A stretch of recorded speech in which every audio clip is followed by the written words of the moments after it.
Hello and welcome to the program tonight.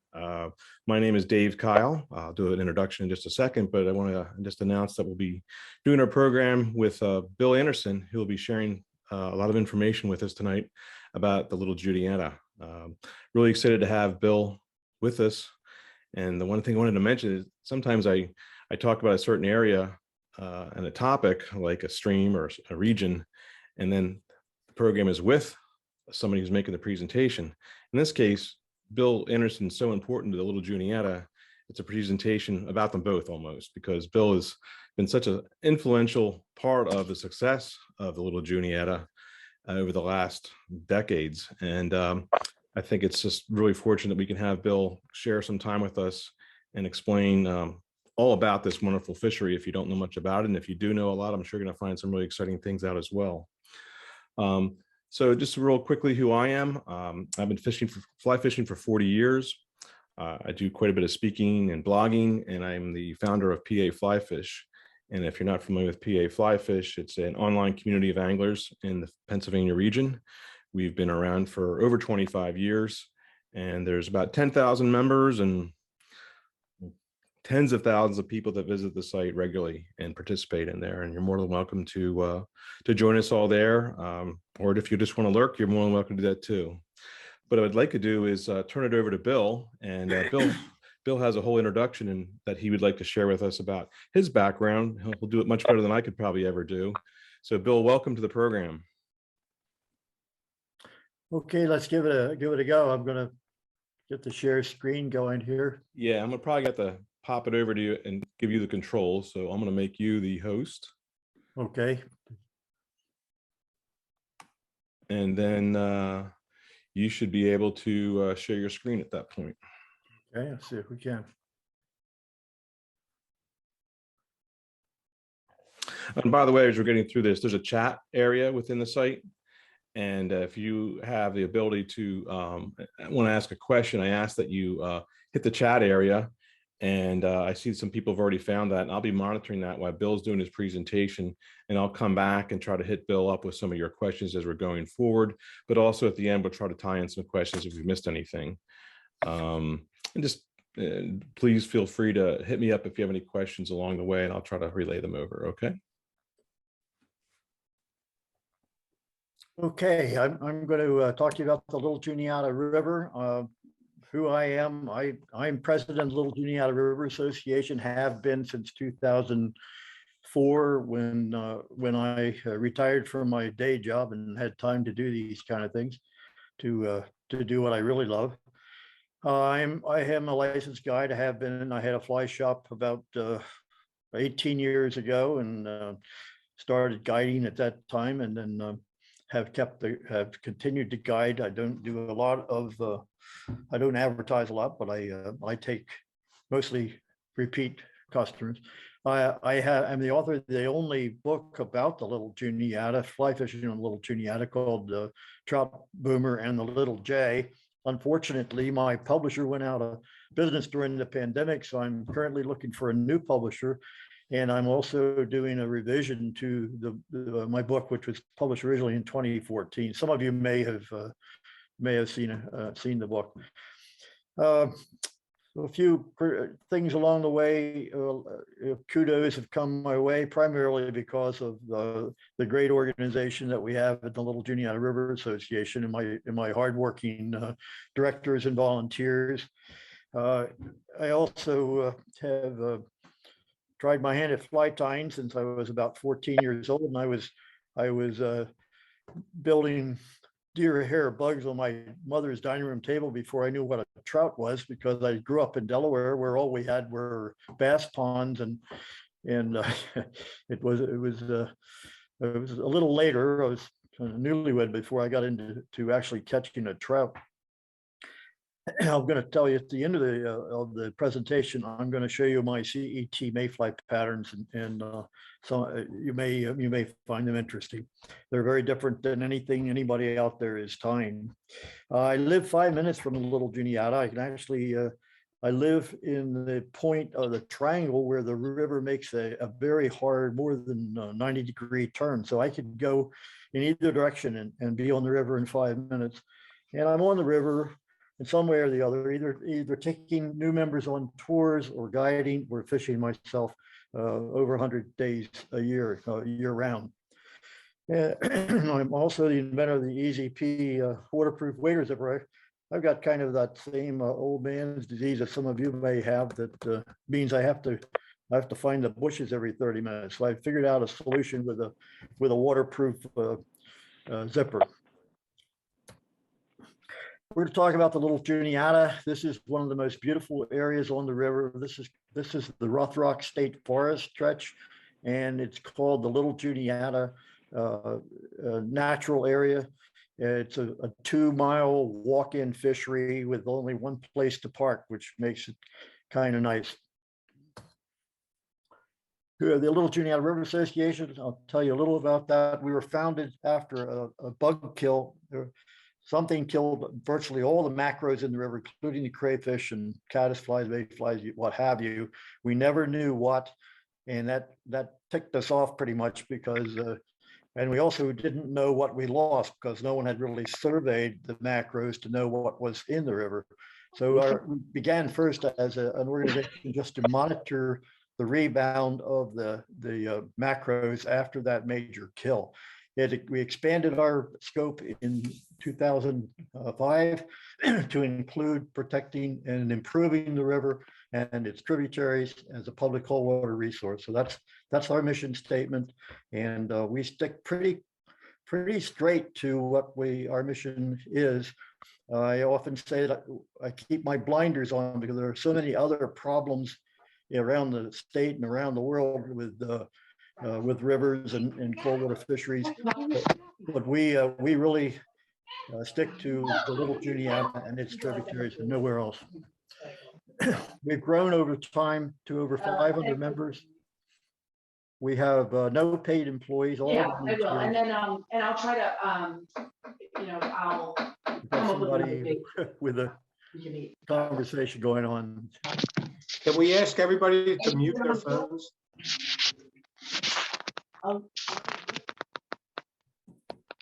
Okay.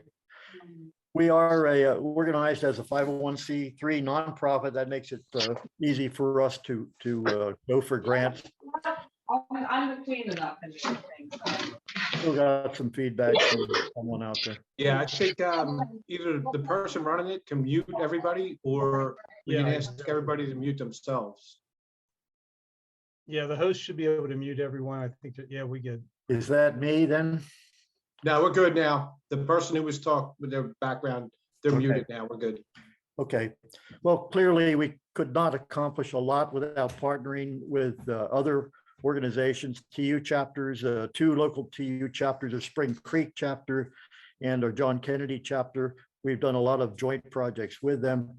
We also have partnered strongly with our Blair County Conservation District, Huntington County Conservation District, and the Water Authority. The Water Authority is very important because they own all of our cold water sources in the headwaters of the Little Juniata River.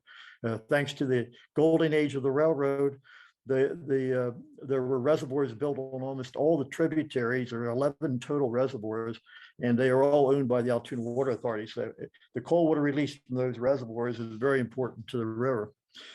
And then we've had a number of very interesting projects with Juniata College.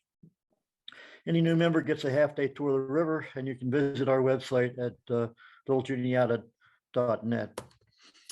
Let's talk about the river. It's located in central PA. South of State College is pretty easy to fish Spring Creek. If you're up here to fish the Little J, you can also fish Spring Creek with a I-99, 30-minute ride north to State College. It flows from Altoona north through Tyrone and then makes a very hard turn to the southeast and cuts through Brush Mountain, severe cut down through the mountain, which exposes groundwater, and we'll talk about the large springs that open up at that point. There are 20 miles of Class A wild brown trout water. That's more than any other river in this part of the world. And no hatchery trout have been stocked since 2010. So it's been 12 years since hatchery fingerlings were stocked in the river. The fingerlings were, we we're sure we're doing little or no good other than feeding the trout. And when we went to Fish and Boat Commission meeting and made our pitch for stopping the stocking of hatchery fish, we suggested maybe they wanted to spend their money on fathead minnows instead of brown trout because they could get a lot more meat for their money than buying baby brown trout for 60 cents a piece. So stocking has been discontinued, and we have a very healthy wild trout population with very good recruitment from the river and its tributaries. It's Pennsylvania's longest catch and release stretch, 14 miles long. We think it should be 30 miles. We are lobbying pretty hard for Fish and Boat to change regulations and extend the special regulations for the entire 30 miles of river. And we have good evidence for asking them to do that. So we'll be pressing that this year as one of our goals. It has excellent public access for most of its length. We work hard to ensure that it remains that way. And the river has been protected and improved by Little Juniata River Association for the past 18 years, really more than that. Has excellent varied fly hatches, so it's a very important river for fly fishermen. Characteristics of the river, it's a limestone influenced river, not a limestone creek, but limestone influenced with long, deep pools, frequent riffles, 32 miles long, drains the watershed, 220 square miles, a very hilly, mostly wooded watershed with very little urban, less than 5% urban coverage or blacktop, impervious surface in our watershed, which is very important. The median flow ranges from 100 CFS in the dry part of the summer to 350 in fall and spring. Right now it's running around, it was before this snow melts now. And we have 6 inches of snow on the ground. As it melts, the river's going to come up, but right now it's probably about 400, 450. Very fishable, even at 500. 600 if you know where to fish and you don't go where you haven't waded before. It has freestone characteristics until it turns east in Tyrone, and then most of the tribs and springs become limestone and a very high pH, and of course that creates a bug factory that we all enjoy. It's a low gradient in the upper river, moderate gradient from Tyrone to the mouth with pools and riffles. And most importantly, it remains cool throughout the summer due to the large springs and tree canopy throughout. Can everybody hear me okay? We all right for volume? Yeah, I think you're doing pretty well from what I can tell, Bill. Okay. Yeah, you're good. Give you just a little history. The presentation that you're watching, I have called in the past from sewer to Class A, and the river literally was a sewer for most of the 19th and early 20th century, all the way up until 1973. We have good evidence from historic research that it was there were lots of brook trout in this river when in the 18th century, when the Europeans started coming up here as traders with the Native Americans, and but it didn't take long before tanneries and charcoal iron and lumbering pretty much ruined the river. It was used as an open sewer, literally an open sewer by the villages and cities along the river. And then in 1850, the main line of the Pennsylvania Railroad came up the river and was really forced to come up right up the Little Juniata River because the mainline canal company owned the other route, which would have been the Frankstown branch. So they took the more difficult route, which required tunnels and 17 stone arch bridges, really between in 12 miles. We have 17 bridges. You can imagine the engineering difficulty. The first paper mill was created in Tyrone in 1880, and we think the brown trout were introduced to the river system into Spruce Creek when the private clubs in Spruce Creek began to complain about the lack of brook trout because of the poor water quality, as has happened in many parts of the East. They at the time, the solution seemed to be to put the Eastern, the European brown trout in, which was a little more resistant to the pollution and the turbidity.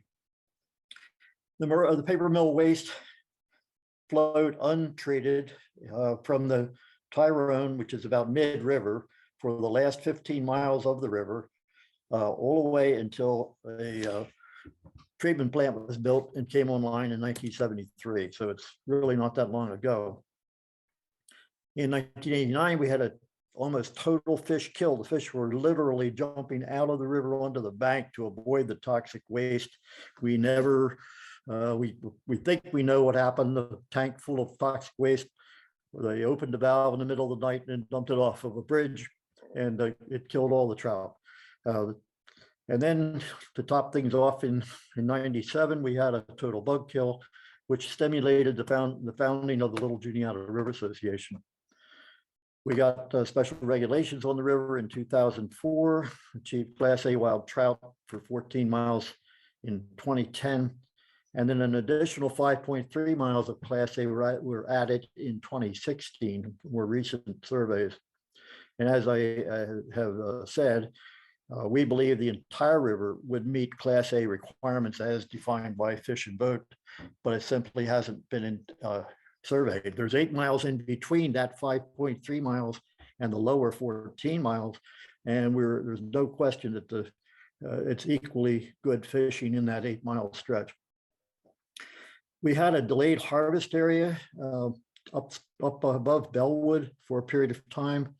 And it was surveyed in 2018, determined to hold a very high population of wild brown trout. So the halo was discontinued at that time, which discontinued the stocking of hatchery rainbow, the last place where they were actually stocking hatchery trout in the river.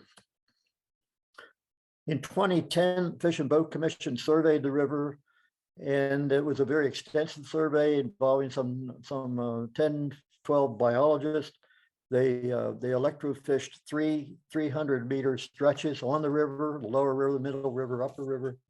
And they found that through that survey that we had an average of 190 kilograms per hectare of wild brown trout. Now, in order to distinguish the wild trout from the hatchery trout, hatchery fingerlings, for 2 years prior to that survey, Fish and Boat fin clipped the adipose fin off, nipped the adipose fin off those fingerlings for 2 seasons prior. So they were especially focused on the 1 and 2 year class fish, of which they found 96% of those fish were stream born. For example, had no fin clipped. For your reference, the Class A requirement by Pennsylvania Fish and Boat Commission for a trout stream is 40 kilograms per hectare. So as you can see, the Little Juniata is way overqualified as a wild fishery. As a result of that survey, the stocking of fingerlings was discontinued virtually right away. There was no more stocking of fingerlings after the survey in 2010. And since that time, we think the fishery has continued to improve without the introduction of all the hatchery genetics. Some of the things that Little Juniata River Association has accomplished, first and foremost, from my point of view, is 5 miles of public fishing easements. We have handed checks to, I think it's a total of 6 landowners at this point who own stream banks. And in return for a one-time payment, we have a permanent public fishing and boating easement on that stretch of their frontage. We worked with Fish and Boat Commission. We went to the Fish and Boat Commission specifically because we were aware of the steelhead program and the public fishing easements on steelhead streams near Erie. And we could see that there was a threat that private clubs, as the river improved, the private clubs, fishing clubs, were becoming more and more active in trying to sign up leases with landowners. So it was evident that if we didn't act and get some easements in place for the public, pretty soon you're going to have to be a very wealthy person to fish this river. So we went to work on it. And to date, that was some 10 years ago. To date, the Little Juniata still has more public fishing easement uh, footage on it than any other trout stream in Pennsylvania. Bill, can I We've jump in also- there? A common question comes up with Yep. the one section. It's above the stream gauge and above Spruce Creek. The one landowner there, I guess was a couple years ago, posted and stopped everybody from coming in. My understanding that's changed now. Is there some update on that? Yes, you're talking about what we refer to as the yellow house hole. Yes. Yellow House. And the landowner is a lady named Nadine Morrow. And Nadine is doesn't live here. She's absentee. She actually lives in Camp Hill, Pennsylvania. And we had access to her water for many years. And then there was a vandalism event in which vandals came overnight and destroyed some of her religious icons that she had posted on her property. And she called us. She actually called me and was very distraught about it. And we went out the next day. One of my directors, myself, and some others, and we put those some of those icons back up again. And anyway, that calmed her down. I think we did okay. But then 3 days later, the vandals came back and destroyed everything again. And then she threw the flag and she posted everything. And it was posted for some 3 years, I think, total, before we were able to convince Nadine that it really wasn't fishermen that were causing problems, it was others, and that we also offered to clean her and have cleaned her property thoroughly in our regular cleanups. And so it's open at the moment. You can park in that gravel parking lot. She even put the gravel on the parking lot. We offered to pay for it, but she did it on her own. She's a very independent lady. She's not interested in an easement. We've tried numerous times. I'll be taking another run at her this year. Yeah, she owns a total of almost 4 miles of prime water. So she owns a big stretch along there. And to keep that open is a very high priority for Little Juniata River Association. Got it. So we take her a new hat every spring. Can I ask a couple other questions since I have that? There's people asking some other questions going back a few other areas of some previous history that you're asking. I know you're in the accomplishments, but I just want to interject while I was speaking. There's also access. I guess when is the road above Spruce Creek going to be open? Do you know about that one? I'm sorry, above Spruce Creek or below Spruce Creek? I think it's above Spruce Creek. Tom, was that above or below Spruce Creek? You may be referring to the quarry property, the New Enterprise property. Yeah. Actually, somewhere above there, I understand that the road is closed. The New railroad Enterprise. trestle, that area right there.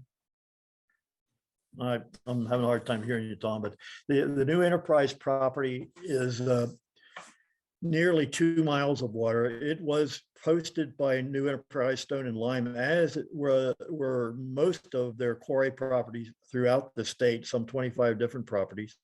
It was a corporate decision to post all their properties for liability purposes. When we learned of that, we went to their headquarters. We had several meetings there with their management. We even had the fishing boat attorneys go with us. On one occasion, we were trying hard to get them to perhaps donate the property between the railroad and the river, which is of no use to them. It's flood zone property. They weren't interested in donations. They weren't interested in an easement. What we finally worked out is an annual lease. So that property is open to the public, has been now. This will be the 3rd season. It's been reopened to the public because we are paying, we meaning Little Juniata River Association, is paying an annual lease, which the proceeds of which are used to purchase a liability insurance policy for New Enterprise to cover the public use of their property. We pay $5,000 a year. We've approached Fish and Boat Commission. I talked, in fact, with Tim Schaefer not too long ago regarding having Fish and Boat help us out with that. And so far, no good. So we're paying again this year. the property is and will stay open one way or the other if we can have anything to say about it. But what we'd like to get in place is a public fishing easement, a permanent easement, as we have on 5 miles of water lower down on the river. But for now, you can fish it. Great, thank you. Okay, we also conducted 10 major fish habitat improvement projects, mostly in the upper river. These projects range between 150 and 300 feet of badly eroding banks in each case. And it has to be done. While we're at it, we build fish habitat, trout habitat into the projects. We conduct an annual stream bank cleanup every year. We just conducted last Saturday on April the 9th. Pre-pandemic, we were getting some 200 plus volunteers. This year, I think we had about 160 volunteers. We're still able to get the 20 miles of riverbank and pull offs, trash collected. Over 4 tons of trash and a couple hundred tires is a typical annual yield off the river. This was our 17th year doing this cleanup, and we also patrol the river and the pull-offs off season between cleanups. And it's not uncommon to pull a group of volunteers together to go out and clean up a batch of trash that somebody dumped on a landowner overnight. We have an open offer to all our stream bank owners that if there's a trashing event, don't get mad, call us, we'll clean it up, right away. So that keeps the river from being posted for the most part. We worked at reclassifying our tributaries to get them onto the high quality cold water list for DEP. That's very important because it gives us additional protection against potential for pollution or for discharge of warm water off parking lots. So getting onto the, getting the elevated, the listed designated use is a very important thing to do in your watershed. It starts with warm water fishery, and then it's trout stocking fishery, and then it's cold water fishery, and it's high quality cold water fishery. And eventually what we want all our water, our main river and our tributaries to be in the category of exceptional value, which gives it the maximum of protection through DEP regulation. We've implemented special regs. We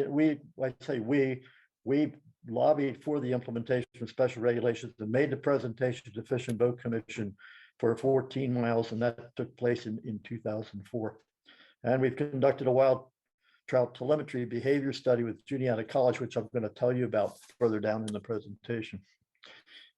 Little Juniata starts out as these freestone tributaries, all of which, if you scratch them, high enough up, you'll find eastern brook trout, wild brook trout population. This one happens to be Kettle Creek, not the one up in north central Pennsylvania, but a small trib that is a Class A wild brook trout stream, which actually flows through the city limits of Altoona. Which is, I'm not sure there's another Class A wild brook trout stream in the country that flows through the city limits of 50,000 people. Typical of our headwater brook trout. I enjoy going after jewelry. I call that jewelry shopping when I go brook trout fishing.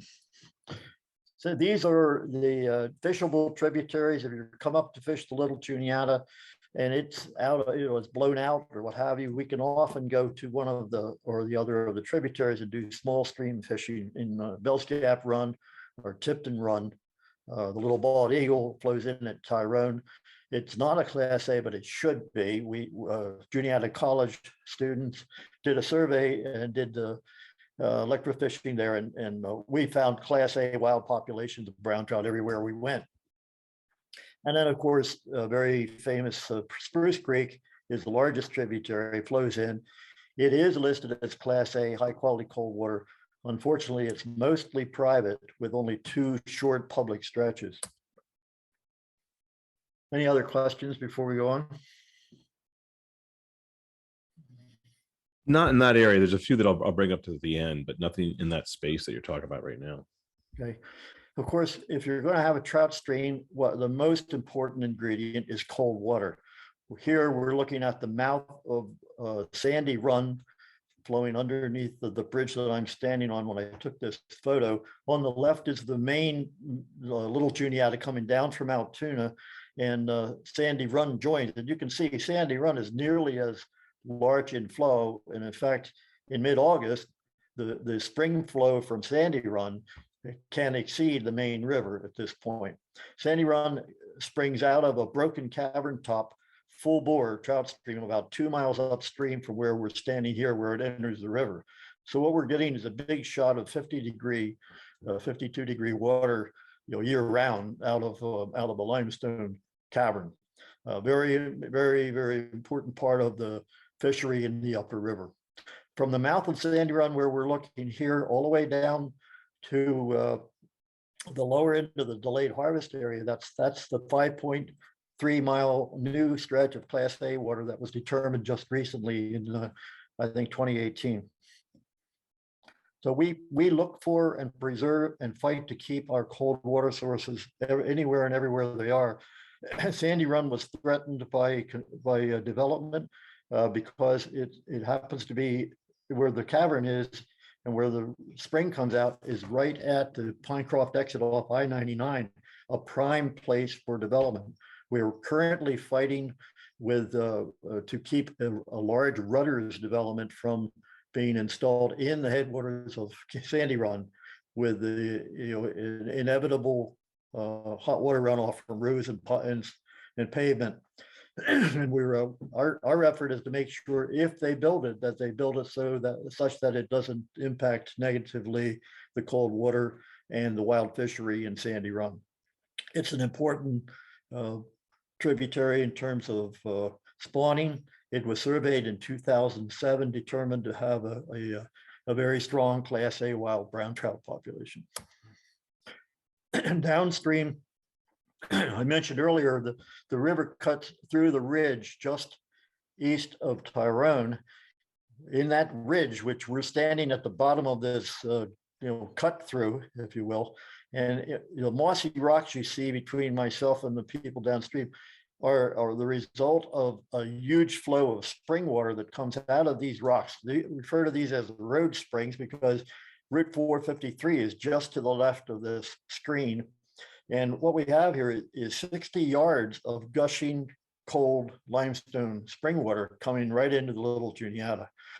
Again, in midsummer, when it matters the most, these springs can exceed the flow of the entire river at that point, which is mind-blowing when you think about it. So we've got 75, 78-degree water coming down from Altoona being mixed with this 49 degrees, by the way, in the middle of August. They run at 50, 52 degrees in January, but they run even colder in the middle of the summer because of the depth that they come from. My hydrologist, geologist friends tell me it's because of this water came from snowmelt the year before, and it takes a long time to get here. So it's colder than usual. So the road springs are really important. From there down, and here realize we're only a couple of miles east of Tyrone here. So the whole rest of the river is influenced by these large springs. Typical brown trout. I just thought I'd throw some fish porn in there just to see if you're still awake. And I've got questions for you. Questions for you in regards to those tributaries. Yeah. The question came up as a general question, which is a good one. How accessible are these tributaries in those areas? Very accessible. There are some stretches which are privatized, but in general, they're very accessible. The Bell's Gap Run, there's one short stretch that is posted. Tipton Run, again, there's a stretch, maybe 2 miles of the 15 that is posted, but most of it flows, and many of these streams flow through game lands, Pennsylvania state game lands, so that makes them accessible to the public. Got it. Okay, thank you. Along the river, I mentioned earlier in the history part of this, There are stone arch bridges that carry the main line of what is now Norfolk Southern. It was the Pennsylvania Railroad. And these bridges fascinate me. I'm an engineer by training. And when I look at this and I realize they were built in 1849, 1888, 1889, to replace wooden trestles that were built in 1850. And but they really had little more than pick and shovel and mules and pulleys. And granted, they had steam power. They did have steam engines, but the architecture just is mind blowing. This is a trestle which is just in a small village called Ironville, just east of Tyrone. And there are 17 such trestles. This being another one. Around which you usually find pretty good fishing, because inevitably there's some deep water around these trestles, and it makes for good fishing. There's hardly a mile of water that doesn't have a railroad trestle, and if you don't like the noise of a train passing by, you probably shouldn't fish the little Juniata River. Not in this section anyway. The upper 15 miles is a different story, but down here we have inevitable railroad. In the gorge, which is the Juniata natural area, there is a 1,200-foot tunnel. The train goes through the mountain and then it comes out of it. It goes into the tunnel just below a trestle, and it comes out of the tunnel on a trestle. And as a result, you have quiet fishing for that 1,200 feet. The trains are inside of the mountain. Again, this is a walk-in fishery, and it is in the middle of Rothrock State Forest, so it's all very accessible. The upper end of the gorge is there's a 1.5 mile stretch of private posted water that is owned by a private fishing club. It's 1.5 miles. You can still float it. You can still wade through it. Little Juniata is a designated navigable waterway, and therefore if you can get your feet in the river, you can go anywhere you want to go, and you can float a boat through it. But it is posted as far as bank access for 1.5 miles above the gorge, between the gorge and the town of Spruce Creek. One of my favorite stretches, the Schoenberger Bridge looking upstream. This is part of the new enterprise property on the right side, the right bank. The left bank is a hunting club, which permits fishing, is not concerned about fishermen. It's only concerned about deer hunters, really. But the new enterprise property on the right is, you could be posted. If we didn't continually work on it, it would be posted. Typical brown trout, that's the guide net. There's 18 inches between the throat of that net and the bow. So you can see that's a pretty healthy brown trout with good shoulders. Got this fish on a lead wing coachman just at the beginning of the Granham hatch a couple of years ago. I have a good friend who fishes large articulated streamers almost exclusively in the river. He fishes nymphs too, but he catches trout like this on his big streamers year round. Fishes, I've seen him out there with the ice cracking off his coat in January catching big trout.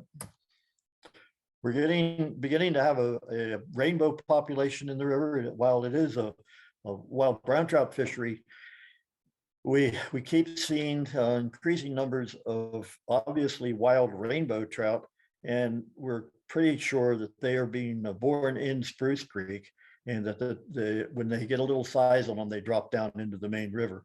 So we know rainbow trout spawn in Spruce Creek, and we know that there are plenty of little rainbows in the public stretches up on Spruce Creek. So it's pretty clear that that's where they're coming from. We don't mind. They can come if they like. They fill a little different niche than the brown trout do. We have some really big, deep holes, which are great summering over and wintering over holes. This is the junkyard hole, for those of you who are familiar with the river, what I call the twin sycamore hole.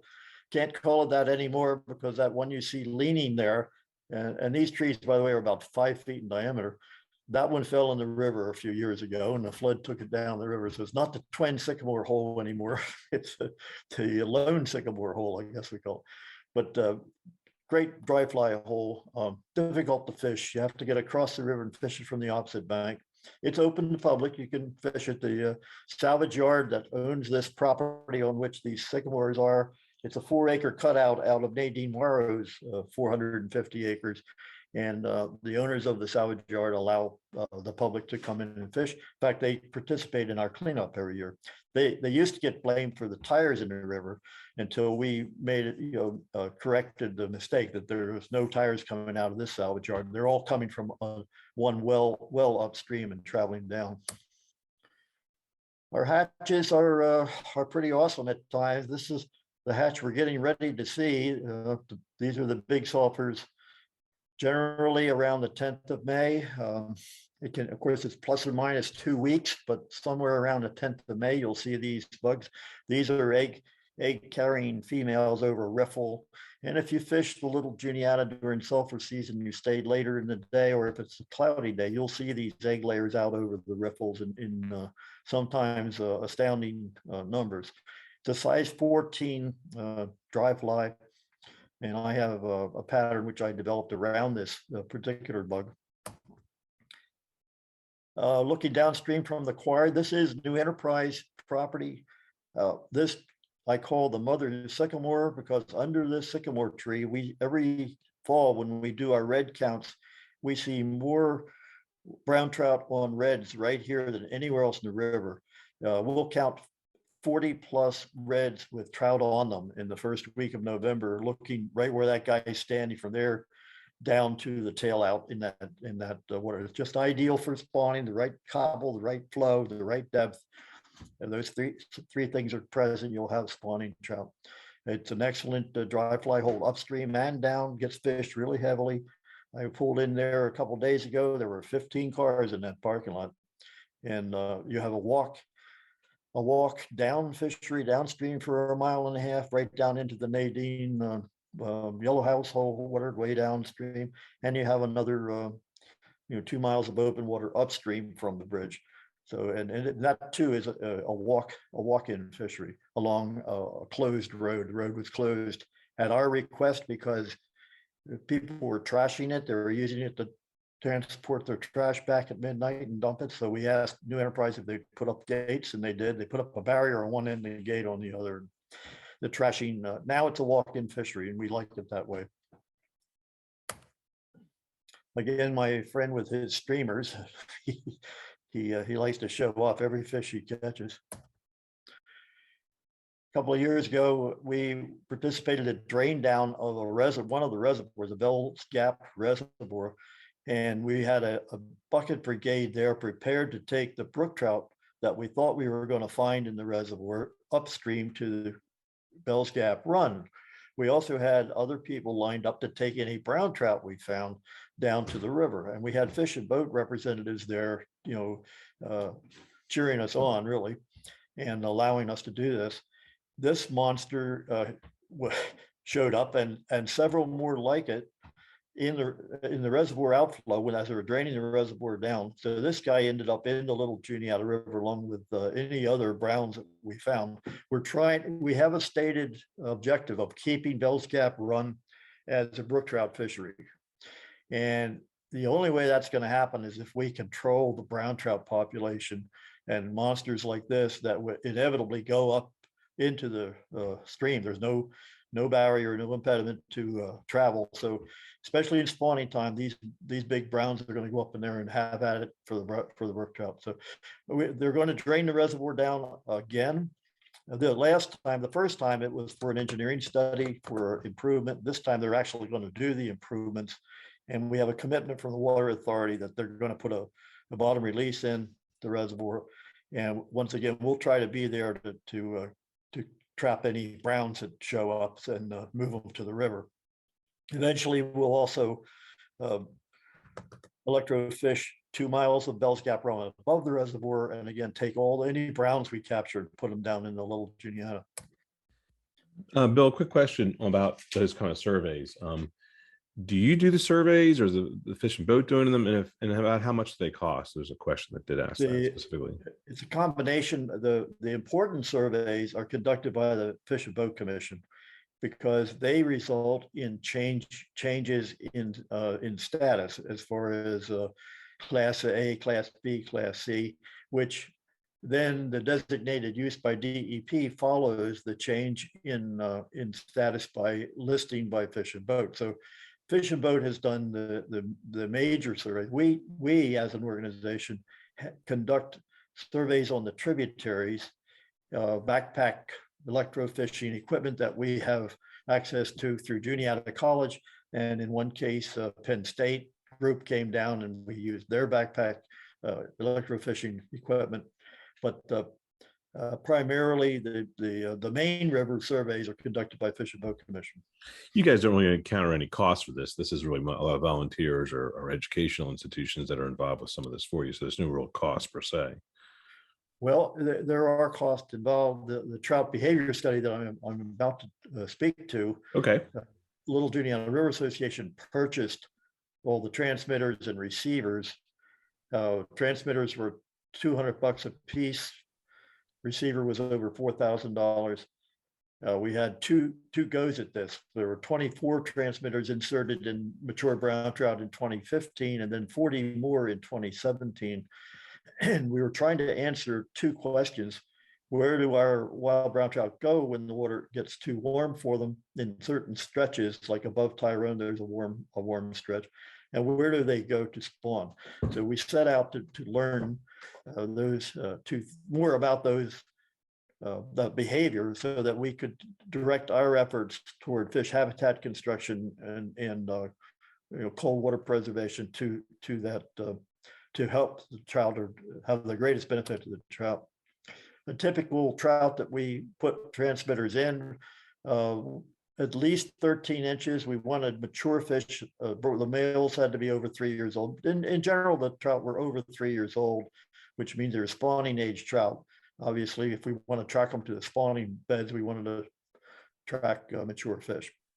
The interesting thing about this study is that the Juniata College environmental studies students did all the surgeries, they did all the tracking, they did all the compilation, they did the final reports, and over the two different stages of the study, more than 40 students participated in the telemetry study on the Little Juniata tracking these brown trout.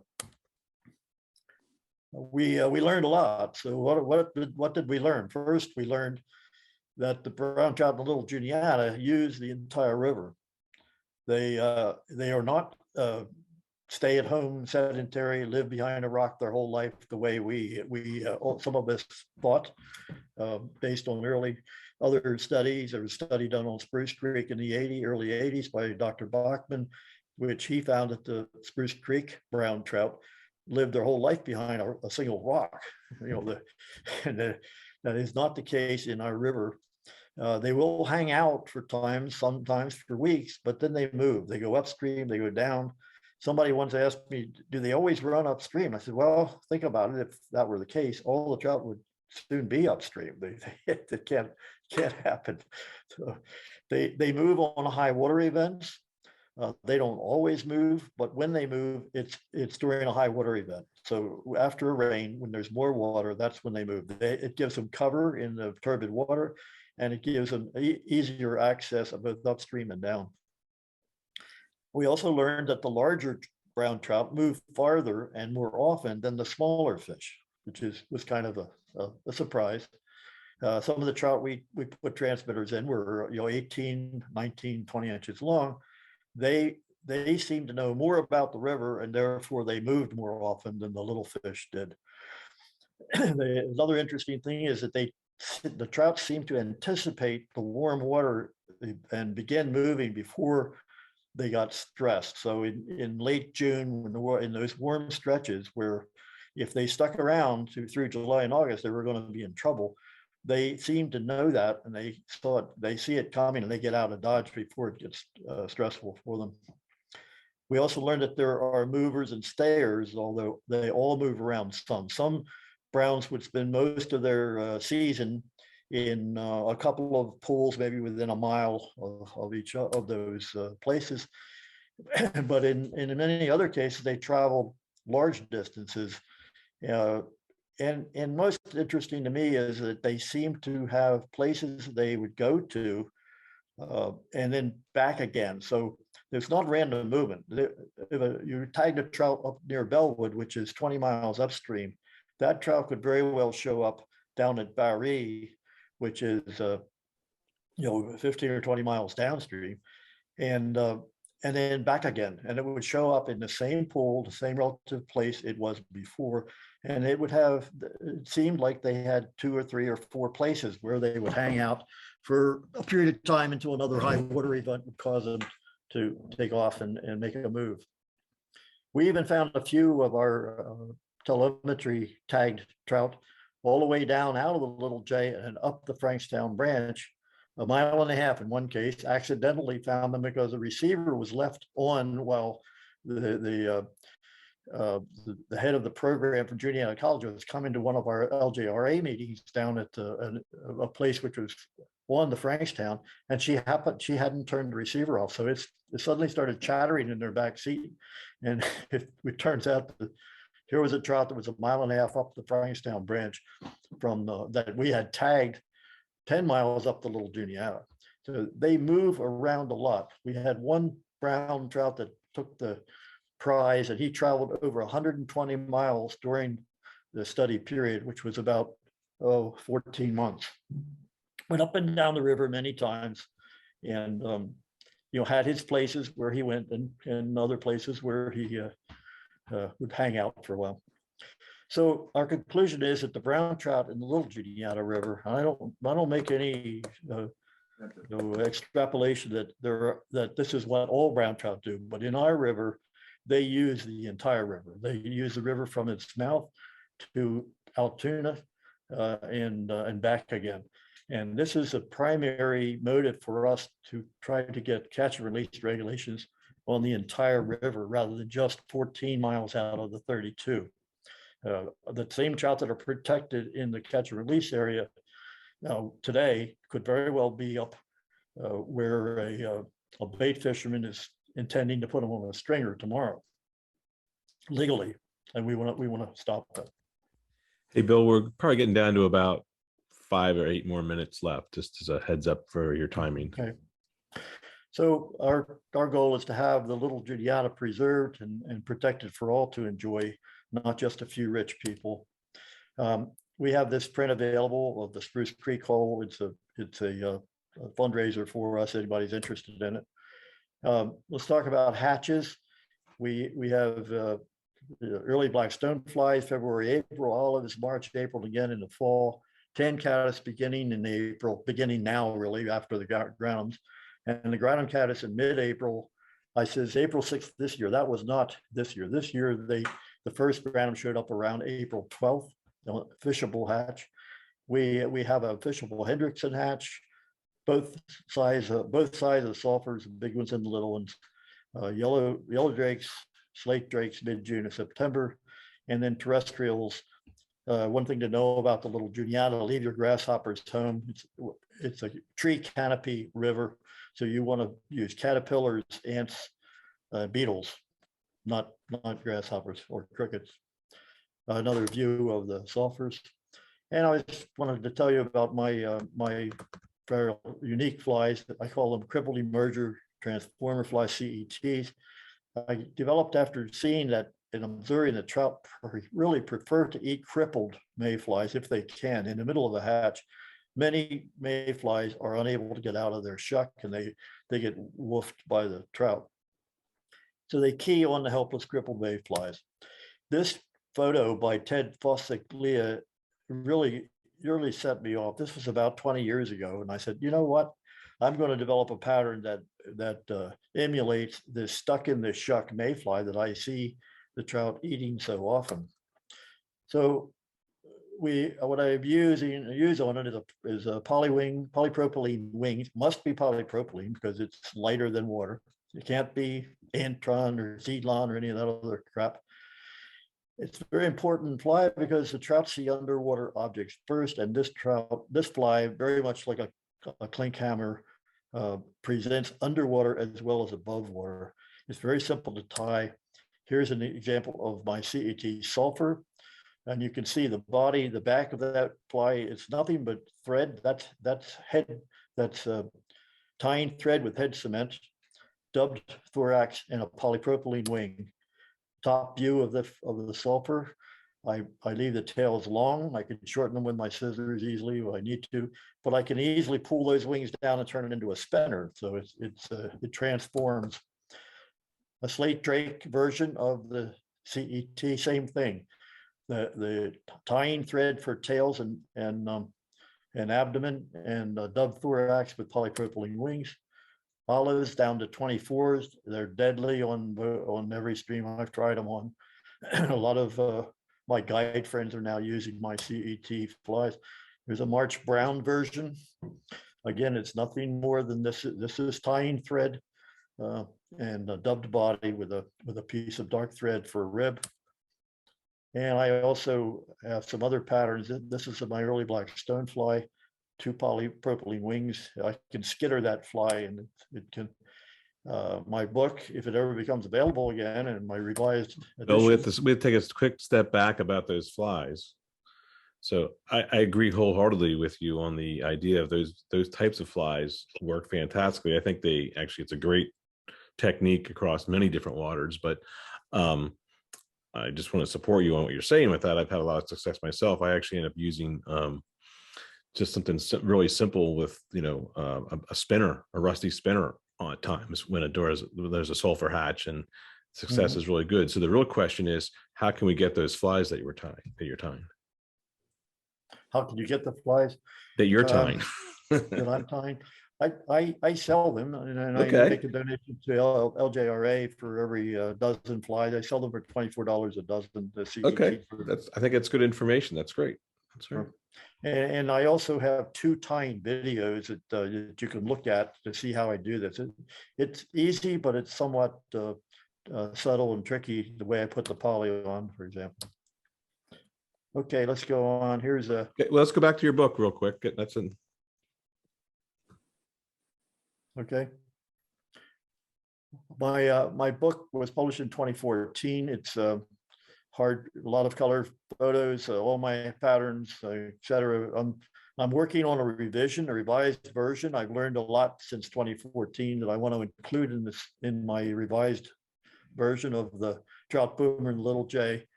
And I'm hoping I'll have it out next year in its revised form.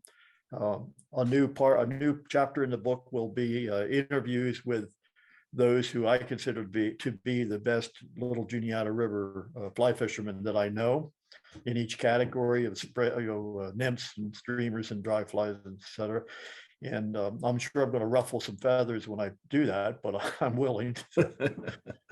I'm too senior to worry about ruffled feathers at this point.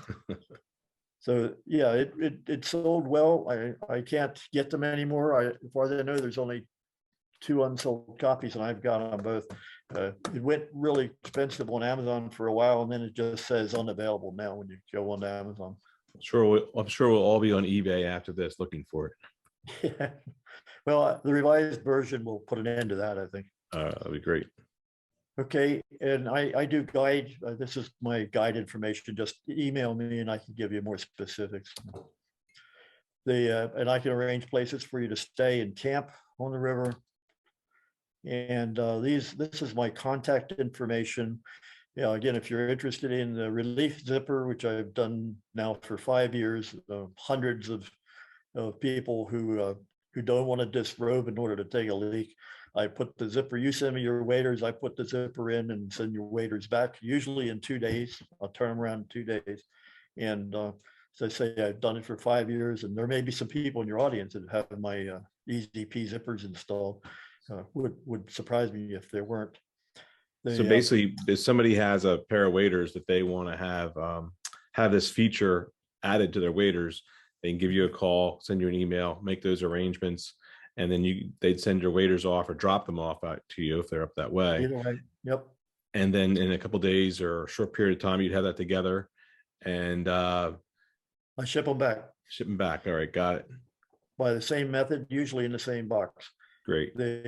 My zipper is guaranteed leak-free for the life of your waders. If it ever leaks or fails, I'll repair or replace the zipper. or the waiters if necessary, but if it fails, I'll make it good. I can say that because it doesn't happen very often.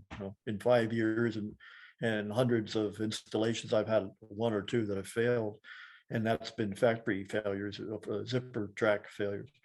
So yeah, it's worked out well. I have a Facebook page for Easy P Zipper. It's called Easy P Zipper, and you can go on there and see videos and testimonials and so forth. So I make a little money for my bad habits, like. Well, no, I think, Bill, that's quite.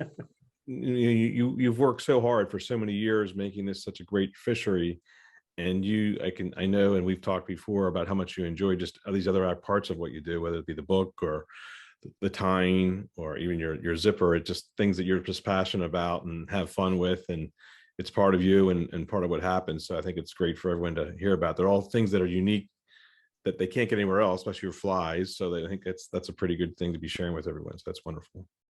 Yeah, I would prefer to just teach you to tie my flies, but I will tie a dozen up here and there. I don't tie anymore. I spend all my time on the computer. I spent the last 25 years coding and putting the website together. So my tying skills are pretty inept. I have a Wednesday night fly tying class all winter from the first Wednesday after New Year's until the last Wednesday before Easter. So my table that is in front of me right now is still very cluttered with the fly tying gear. I have up to 12 people come and use my wife's dining room table for those Wednesday nights. And I'm overdue now. I've got to get this junk off the table. Got it. Cool. Bill, can I get you a couple more questions here? There were some general questions about, someone was historical stuff. One was, if you're even familiar with the old brook trout that used to be in the stream, a long time ago, how big were they? Do anyone know, or get a sense of what the size of those brook trout used to be?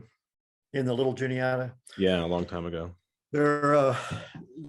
I'm somewhat of a historian. I wrote a local history piece for the paper for 50 weeks in a row for a full year. And I had to do a lot of research. And part of my research was on as you can imagine, on the early fishing in the 18th and 19th century. And there are good accounts of people going up Spruce Creek and catching 3 and 4 pound brook trout. And the main river, there's references to the speckled beauties in the river, but the river, Little Juniata, was degraded so early due to the charcoal iron industry, and before that, the timbering in these Tanneries. You destroyed the brook trout streams. So I think the brook trout, I know the brook trout are all up in the tributaries waiting to come back. If we ever get out of their way, I think they'll be back down in the main river. Another general question that had come up earlier was, your river association is very active with it's about 500 active members and a lot of good things going on. Are there many other river associations across the state that you work with or are familiar with? I'm not aware of another association that is organized as we are. Of course, you have TU chapters, right. 42 TU chapters across the state, and some of them are very active, others not so active. But I'm not aware of any other 501c3 organizations that are, there are fishing clubs, of course. I've spoken to a number of them, and they're typically pretty small and active members, and they get some of them get some good things done for sure. But I do think you guys are pretty unique in what you've accomplished in your approach to what's going on and protecting the waterway there. TU chapters are probably, like you said, pretty close to it. I think Pennsylvania, I was just with some national TU folks last week, yes. And I think Pennsylvania, is that still the most active TU memberships in the country? I think Pennsylvania's, I wouldn't be surprised. If not number one, number two, I'm pretty certain. So, if any of you are interested more about and providing or helping out, I'm sure Bill's group would like your help. But if you're geographically in another area, do reach out to one of your local TU chapters and see how you can participate, because all of them have home waters that they are actively involved with protecting in a similar manner, not to the extent that these folks are able to do at the Little Juniata River Association, but if you want to help out, the TU chapter would be a good way to go about it. I do have a presentation, Dave, that is specifically how to, or at least what we did in order to accomplish what we've accomplished. And I'm happy to entertain anybody wants us to come do that, or maybe a Zoom call. But it kind of tracks our history and why we get results that we have gotten. And so if anyone's interested, I can do that. One last question for you, probably a good one. And you did an excellent job on sharing the hatches that are on there. What are your top 5 patterns that you'd use in the Little J? I am well, let's see. I'm ready for any hatch we get. And as I showed on my table there, from the early black stoneflies in February, I follow the hatches, and I like to dry fly fish. I will nymph and I will throw streamers, but I'm a dry fly hatch following kind of fisherman. And my favorite hatches are like everybody else, the Granums and the Sulfurs, but probably my very favorite is the big yellow Cahills that come off in late May. And they're a size 10, and when I present my CET to them, they eat it like it's a natural. So it's a favorite hatch. Yeah. Brings a big trout up. I didn't mention we do have a growing green drake That's hatch right. on. I hear about that one. Yeah. From Spruce Creek downstream, we have green drakes. They've been growing in numbers. It is fishable at times. Nothing like you have at Penns Creek and other places, but it's a huge green drake. It's larger than the green drakes I've seen at Penns Creek on average. And but you won't find them up above the mouth of Spruce Creek for any great distance. They're starting to show up. We don't know why they don't inhabit the entire river. We have perfect conditions for them. But in fact, we've had green drake experts come and tell us the same thing. They don't understand why we don't have them throughout the river. That's great. Well, I think the person who asked the question there, Josh, the top 5 patterns, it's a tough one. And you've asked anybody, you can find probably 5 different answers, but everyone has a different thing. I think you get it's CET, depending on which bug is hatching. And then my polywing caddis, there's a lot of different caddis on the Little Juniata, and I'm try to be prepared for all the sizes and color variations with my polywing caddis. Okay, I'm going to probably wrap it up. If anyone wants to stay on for a little bit, we can. I just want to Bill, anything else you want to add before we close out? No, I just would invite people to look at the Little Juniata River Association website. It's littlejuniata.net, www.littlejuniata.net. .net, and we have a big picture gallery there of Little Juniata River associated things, and we also have a join button there if you want to join, or if you want to donate, or if you're interested in our fundraising print. We don't have fundraisers. We have a banquet once a year, but it's done at no. Well, we don't attempt to raise money. It's a way to get together, and people pay their way, and we pay for some of the extras. But we haven't been able to do our banquet for 2 years for obvious reasons. Right.